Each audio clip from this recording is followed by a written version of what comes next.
Good morning class. एक बार फिर आपका इंग्लिश विद सुधीर क्लास में स्वागत है। रिजल्टी ग्रेड का ये आज हमारा 8वां पोएम्स होने वाला है। बहुत ही अच्छी पोएम्स है।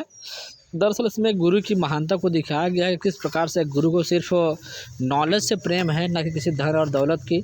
तो चलिए स्टार्ट करते हैं। पहले स्टेंजा में दिया गया है, far below flowed the Jamuna swift and clear above frowned the jutting banks. Far below flowed the Jamuna, Jamuna ji नीचे बह रही हैं, स्विफ्ट एंड क्लियर ना, फार बिलो नीचे, फ्लोड माने बह रही हैं, प्रवाहित हो रही हैं, जमुना माने जमुना ना, जो जमुना जी हैं वो नीचे क्या हो रही हैं, प्रवाहित हो रही हैं, स्विफ्ट एंड क्लियर, साफ एकदम निर्मल धारा के साथ तेजी से, जो जमुना जी हैं वो एकदम निर्मल धारा के साथ तेजी से बह रही हैं। एबव माने ऊपर, फ्रॉन्ट द जटिंग बैंक्स ना, तेजी से, और जो जमुना जी हैं वो निर्मल और शांत धारा के साथ तट के नीचे क्या कर रही हो, बह रहे हैं। उम्मीद करते हैं इतना पॉइंट आपको समझ में आ गया होगा। चलते हैं अब हम नेक्स्ट पॉइंट में। Hills dark with the woods, hills माने होती है पहाड़ियाँ, डार्क माने क्या है, गहरी हैं, विद द वुड्स माने क्या होता है, जंगल से, जंगल से जो पहाड़ियाँ हैं वो क्या है, एकदम भरी हुई हैं, गहरी हुई हैं, एकदम घनघोर हैं। And scarred with the torrents were gathered around, और जो भंवर हैं जो आसपास हैं ना, जो इलाका है, जो क्षेत्र है वो क्या हुआ है भाई साहब, एकदम भरा हुआ है। उम्मीद करते हैं ये भी पॉइंट आपको समझ में आ गया होगा। चलते हैं नेक्स्ट पॉइंट में। गोविंदा, गोविंदा कौन है, गुरु है। द ग्रेट सिख टीचर, जो क्या है, एक सिख टीचर है। ये आपको पॉइंट्स आपको याद होना चाहिए, वो क्या याद होना चाहिए, Sikh teacher, Govinda the great Sikh teacher, Govinda great Sikh teacher है।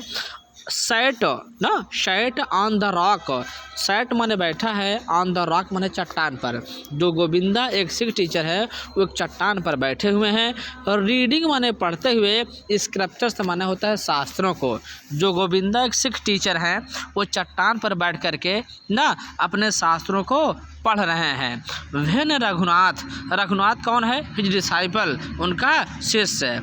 जब गोविंदा चट्टान पे बैठकर अपने शास्त्रों को पढ़ रहे हैं तो उस समय रघुनाथ जो उनका शिष्य है, प्राउड ऑफ हिज वेल्थ, जिसको अपने धन पर क्या है, घमंड है ना, उनका जो शिष्य है रघुनाथ उसको अपने धन पर घमंड है। केम माने होता है आया, केम माने आया, एंड बोब टू हिम, और उनका झुककर प्रणाम किया। उनका जो शिष्य रघुनाथ है वह आया और उनको झुककर प्रणाम किया। एंड सेड, और कहा, I have brought my poor present, मैं आपके लिए एक छोटी सी क्या लाया हूँ, उपहार लाया हूँ ना, भेंट लाया हूँ। अनवर्दी ऑफ योर एक्सेप्टेंस, यदि आप उसको स्वीकार कर लेते हो तो आपकी बड़ी महानता होगी और आपके आगे क्या है, वो नथिंग है ना, उसकी वह कोई कीमत नहीं है।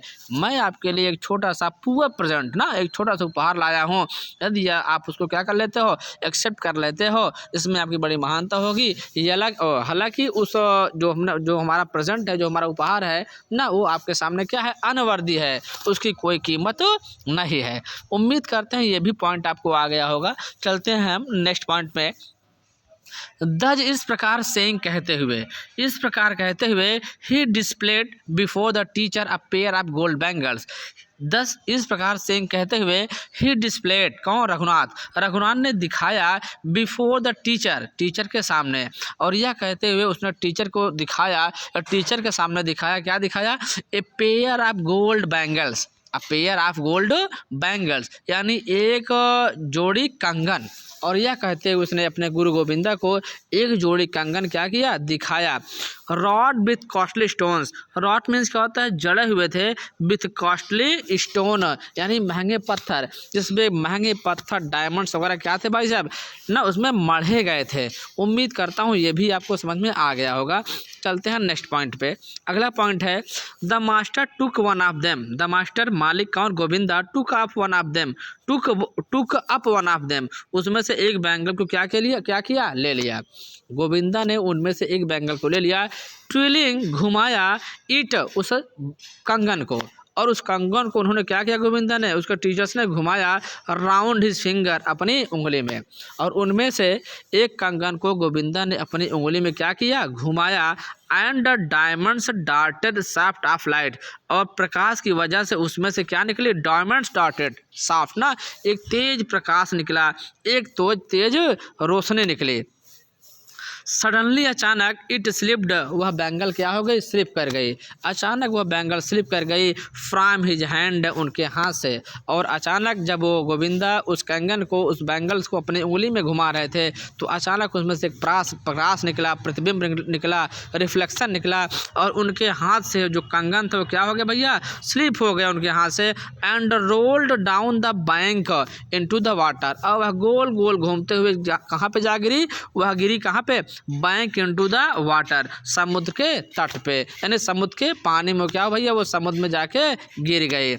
अलास ना, दुख के साथ स्क्रीम्ड रघुनाथ, रघुनाथ ने चिल्लाया रघुनाथ ने बड़े ही दुख के साथ। एंड जम्प्ड, और कूद गया इनटू द स्ट्रीम, माने बहते हुई धारा में। जब गोविंदा ने उस बैंगल्स को अपनी उंगली में घुमा रहे थे तो उसमें से एक अचानक से रोशनी निकली, प्रकाश का प्रतिबिंब निकला, रिफ्लेक्शन पड़ा और अचानक जो है वो स्लिप कर गई बैंगल्स, चूड़ी, और वो सीधा जाके कहाँ गिरी, समुद्र में गिर गई भाई साहब।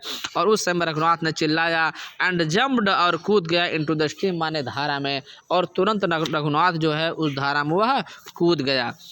The teacher said his eyes upon his book, teacher अर्थात कौन, गोविंदा दोबारा उस बुक को पढ़ने लगे। द टीचर सेट माने स्थापित कर लिया, हिज आइज माने अपनी आँखों को, अपॉन हिज बुक माने किताब पर, और दोबारा जो गोविंदा अर्थात जो गुरु थे वो अपने शास्त्रों को पढ़ने लगे। एंड द वाटर हेल्ड माने छुपा लिया, हेल्ड माने क्या किया, मतलब हेल्ड एंड हिड, उसको छुपा लिया। What it stole and went his way, what stole जो चुराई गई थी, एंड वेंट इट्स वे, और वो धारा फिर से प्रवाहित होने लगी।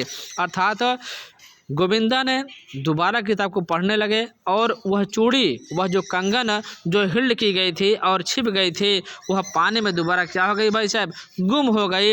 एंड वेंट इट्स वे, और फिर से धारा प्रवाहित होने लगा। आगे चलते हैं पॉइंट पे। The daylight faded when Raghunath came back to the teacher tired and dripping. The daylight fade माना होता है मुरझाना, अर्थात अब शाम होने लगे। When Raghunath came back to the teacher, when माने जब, रघुनाथ माने रघुनाथ उनका शिष्य, केम बैक माने वापस आया, टू द टीचर के पास, और उस समय शाम होने लगी जब रघुनाथ अपने गुरु के पास आया, टायर्ड थका हुआ, एंड ड्रिपिंग ना भीगा हुआ, और उस समय वो शाम होने लगी अर्थात दिन का समाप्ति होने लगा। उस समय रघुनाथ अपने टीचर के पास थका हुआ भीगा हुआ आया। ही पेंटेड, वह हाँफा, एंड सेड, और कहा, उसने हाँफते हुए कहा, I can still get it back, मैं इस बैंगल्स को, इस चूड़ी को दोबारा प्राप्त कर सकता हूँ, ढूंढ सकता हूँ। इफ़ यू शो मी, यदि यू शो मी, यदि आप मुझे दिखा दो, वेयर इट फेल, कि यह कहाँ गिरी। तो उस समय रघुनाथ ने कहा, गुरुदेव अगर यदि आप हमें दिखा देते हो वह स्थान कि वो बैंगल्स कंगन कहाँ गिरा तो मैं उसको दोबारा प्राप्त कर सकता हूँ। The teacher took up the remaining bangles, the teacher अध्यापक ने टुक अप लिया रिमेनिंग बैंगल्स, जो दूसरा कंगन था। टीचर ने जो दूसरा कंगन बचा था, जो शेष था, उसको लिया, एंड थ्रोविंग, और घुमाया, इट इनटू द वाटर माने पानी में। और उसने क्या किया, थ्रो माने होता फेंक देना, एंड और उन्होंने, गोविंदा ने उस कंगन घुमाया और पानी में फेंक दिया। एंड सेड, और कहा, इट इज़ देयर, कि वह वहाँ है। उम्मीद करते हैं कहने का मतलब ये हुआ है कि किस तरीके से जो एक शिष्य है वो अपने टीचर्स को लालच देना चाहता था ना। तो कहने का मतलब ये है कि किसी भी टीचर्स को किसी ऑर्नामेंट्स की, किसी गिफ्ट की ज़रूरत नहीं होती है, उसको सिर्फ नॉलेज से प्रेम होता है, वो पूरी ज़िंदगी नॉलेज की ही खोज में लगा रहता है। तो उम्मीद करते हैं ये पॉइंट आपको समझ में आया होगा। मिलते हैं नेक्स्ट क्लास में, तब तक के लिए गॉड ब्लेस यू।